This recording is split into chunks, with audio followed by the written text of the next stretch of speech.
Welcome to the deep dive. We are tearing apart the source material you shared with us to give you a shortcut to being truly well-informed.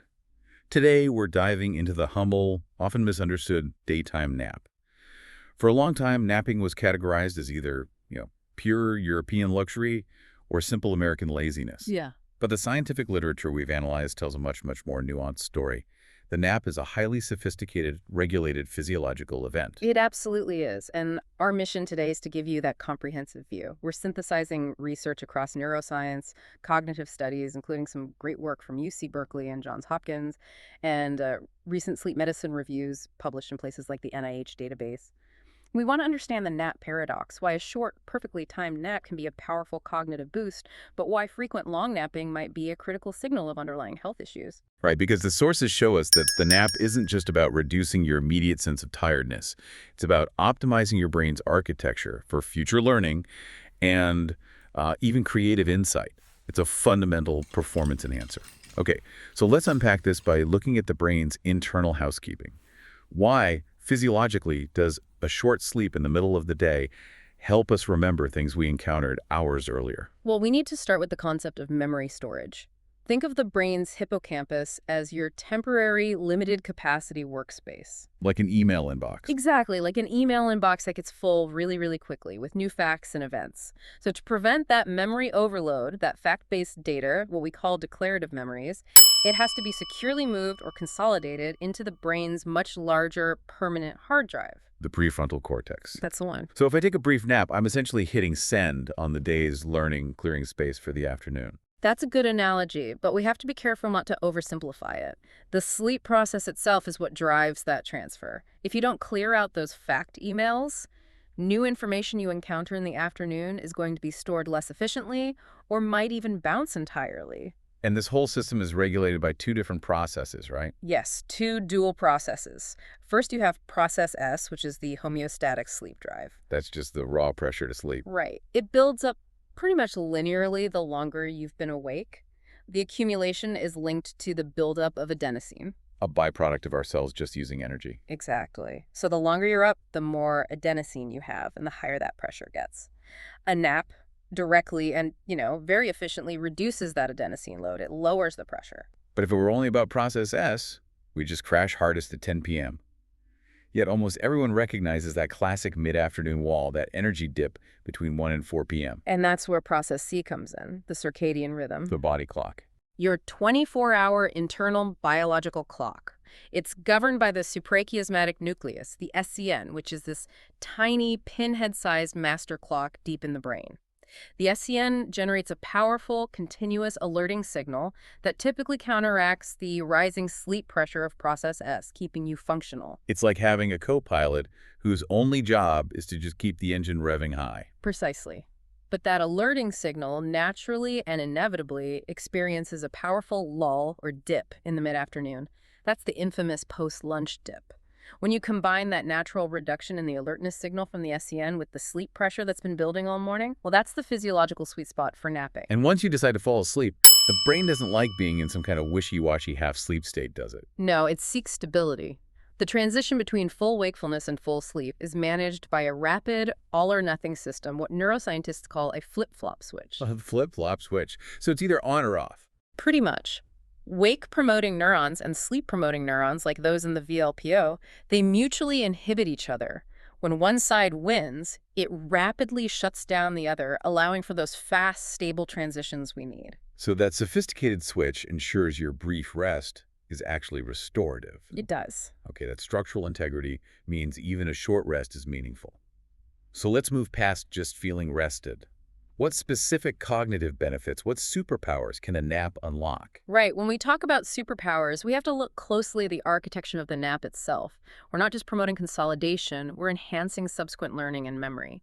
And the type of benefit you get is entirely dependent on the specific sleep stages you manage to hit. So it really matters whether I just lightly drift off or if I fall into a really heavy sleep. Absolutely. If you hit slow wave sleep, or SWS, sometimes called N3, that is critical for strengthening declarative memory. The facts and events we were talking about. Yes. Consolidation happens here because during SWS, neurotransmitters like acetylcholine, their levels drop way down, which allows the neurons that fired while you were learning to reactivate and solidify those memory traces into the neocortex. It makes them permanent. Okay, so SWS is for facts. But where does the creativity come from? I think this is where it gets really interesting for anyone who solves complex problems for a living. What about those random aha moments when a solution just suddenly crystallizes? That is linked to the lighter stage, N2 sleep, which is generally the longest stage of a typical 90-minute cycle. And while N2 is known for consolidating motor skills, recent research has found it's massively important for insight. A landmark study showed that an astounding 85.7% of participants who achieved N2 sleep in a brief nap gained insight into a hidden task strategy, Wow. Compared to what? compared to only 55.5% of those who just stayed awake. That is a staggering performance jump. A simple 20-minute nap gives you a near certainty of a creative breakthrough. What is N2 doing structurally to make that happen? The mechanism is tied to the concept of synaptic downscaling, sometimes called the synaptic homeostasis hypothesis. Okay. Think of your brain's connections like a complex flow chart or an overly cluttered desktop with hundreds of apps open. If every connection is equally strong, the signal-to-noise ratio is terrible. While you're in N2 sleep, the brain is actively pruning or downscaling weaker neuronal connections. You're essentially debugging your own cognitive program. Exactly. It creates a clean slate, allowing you to discover optimal, simpler strategies that were previously hidden by all that noisy clutter of overconnectivity. You can actually see this. You can. This neural pruning process is reflected physically. It correlates with a measurable, steeper EEG spectral slope during the nap, which researchers found was the strongest predictor of achieving those insight moments. It's physically optimizing the neural network while you're briefly offline. Amazing. So beyond facts and breakthroughs, does the nap affect our ability to handle, say, the emotional load of the day? Yes, studies confirm the benefit for emotion processing. Research, particularly with preschool children, demonstrated that naps significantly reduced something called emotional attention bias.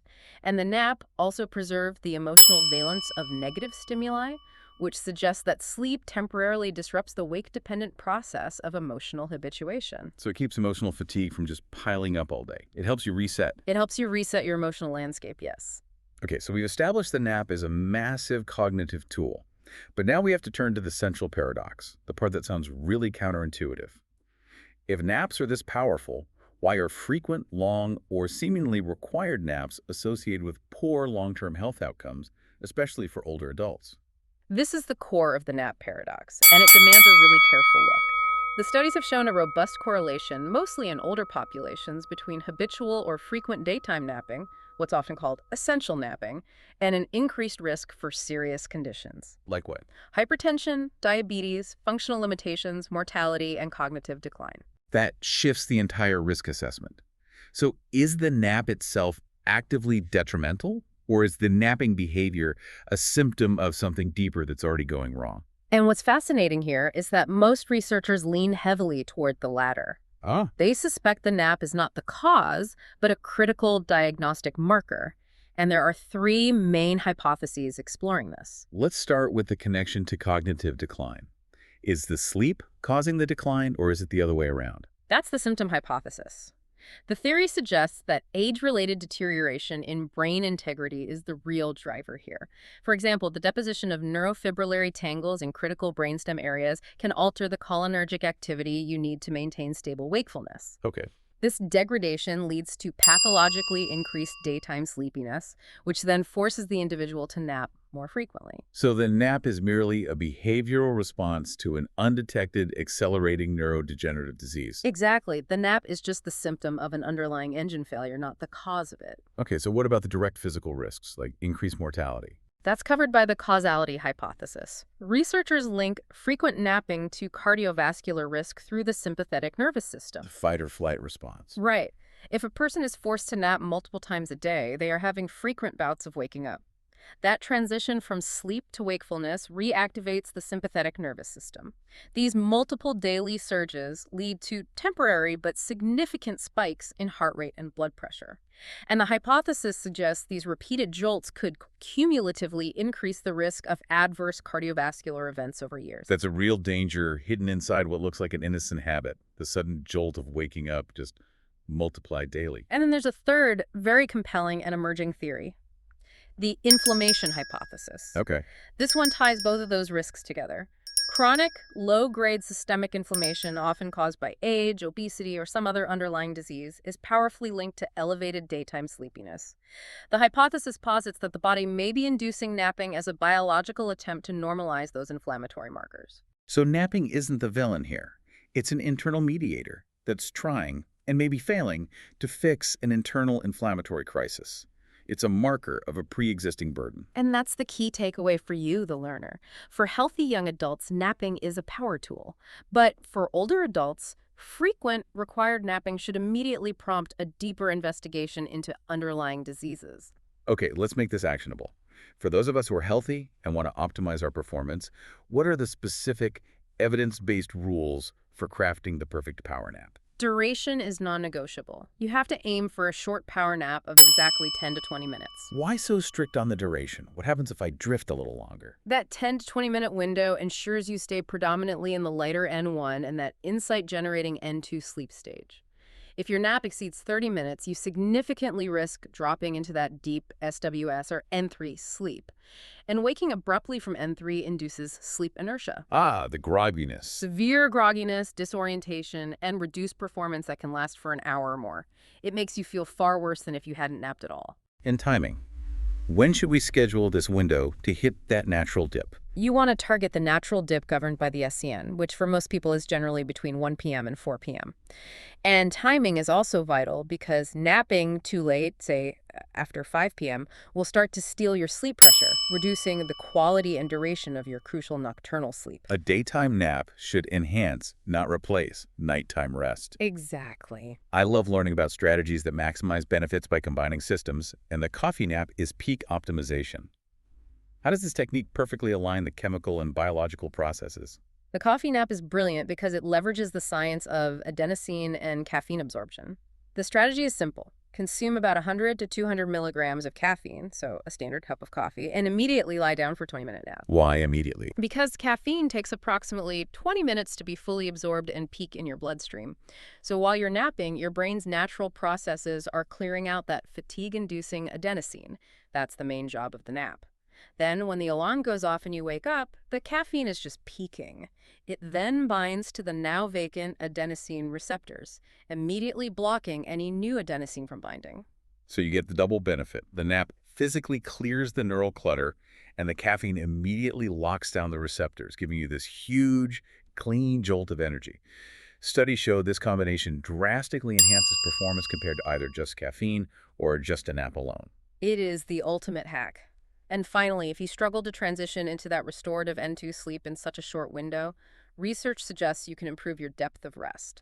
Studies, including some with military personnel in really challenging settings, found that using simple relaxation techniques like progressive muscle relaxation or elements of self-hypnosis significantly increased total sleep time in the nap, primarily by boosting that beneficial N2 stage. So what does this all mean for you, the learner? The main takeaway is that the nap is not a guilty pleasure. It is a powerful, highly specific cognitive tool. You get memory consolidation from SWS, and you get pure, creative problem-solving insight from N2 sleep. But duration and timing are everything to avoid that dreaded sleep inertia and nocturnal interference. And we must emphasize the importance of context. For a healthy individual, a short, intentional nap is clearly a performance boost. But in older populations, the habitual, required urge to nap should be viewed differently. It is a critical diagnostic marker. Don't treat the symptom by just fighting the nap. Look for the underlying disease process, whether it's cardiovascular or inflammatory. This raises an important question that sleep science is still intensely pursuing. If frequent required napping in older populations seems to be correlated with inflammatory disease and mortality, is it possible that for those individuals, the nap is not merely a coping mechanism for tiredness, but an evolutionary-driven, yet ultimately insufficient, biological attempt by the body to self-medicate against low-level systemic damage or chronic inflammation? Maybe that 20 minutes is the body initiating an internal repair job that really requires a full 8 hours to complete. It suggests the body knows it's damaged and is trying to hit its own